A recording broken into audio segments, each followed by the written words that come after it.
The greatest show on earth. Richard Dawkins. The evidence for evolution. Chapter 1.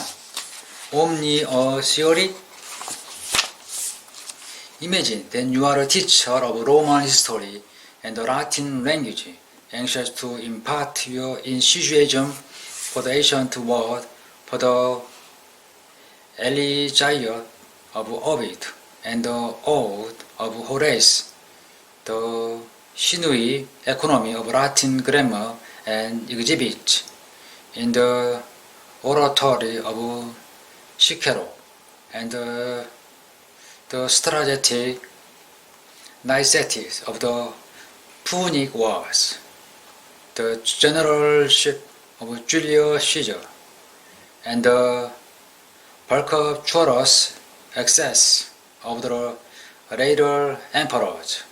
That's a big undertaking, and it takes time, concentration, dedication, and you find your precious time continually preyed upon and your class attention distracted by a vain pack of ignoramus.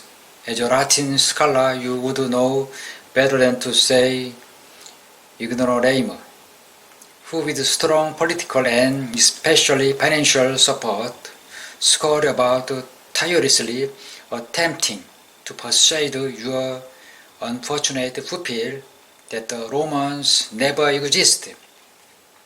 There never was a Roman Empire.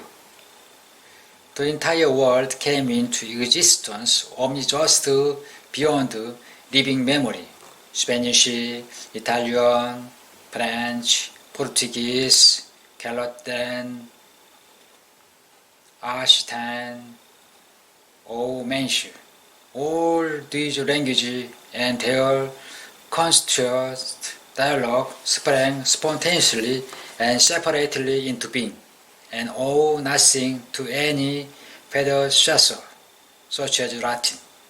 Instead of devoting your full attention to the noble vocation of classical scholar and teacher, you are forced to divert your time and energy to a rearguard defense of proposition that the Romans existed at all.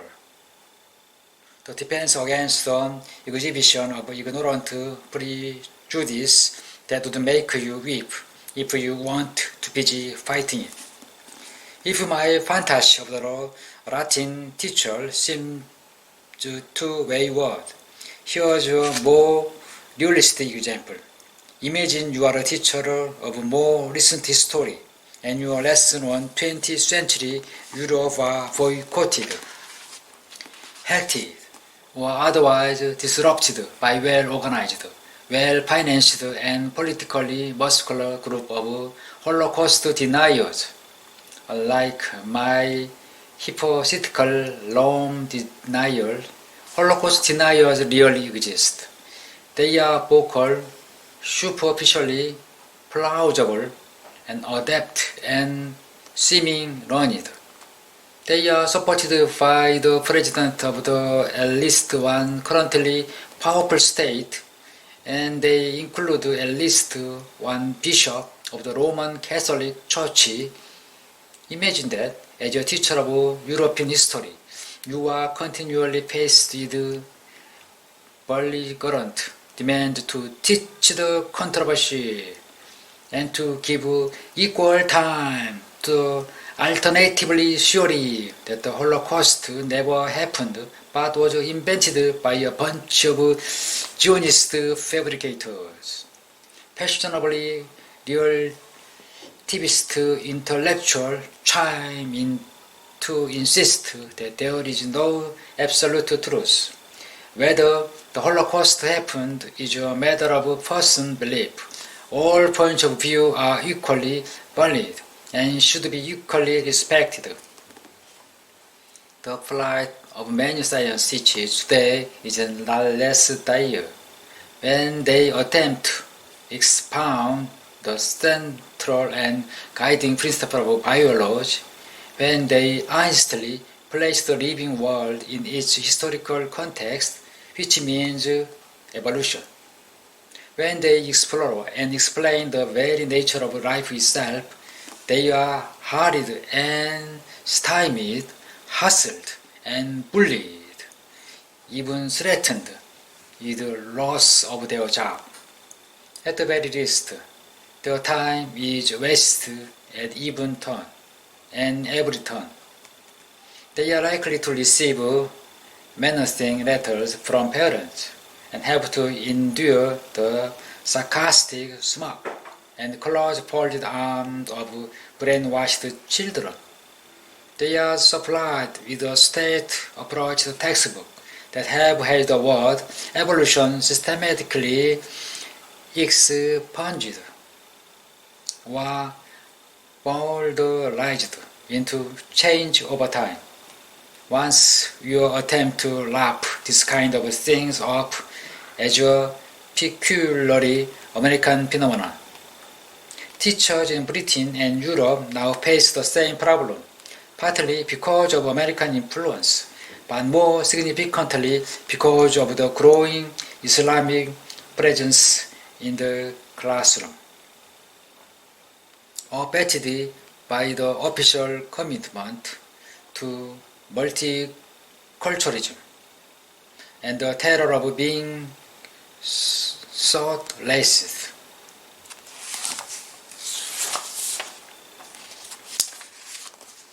The Archbishop of Canterbury has no problem with evolution, nor does the Pope. Give or take the odd warbling of the precise paleontological juncture when the human soul was injected, nor do educated priests and professors of theology. This is a book about positive evidence that evolution is a fact. It's not intended as an anti-religious book. I've done that. It's another research. This is not the place to air it again. Bishops and theologians who have attended to the evidence for evolution have given up the struggle against it. Some may do so reluctantly, some like Richard Harris enthusiastically, but all except the awfully uninformed are forced to accept the fact of evolution.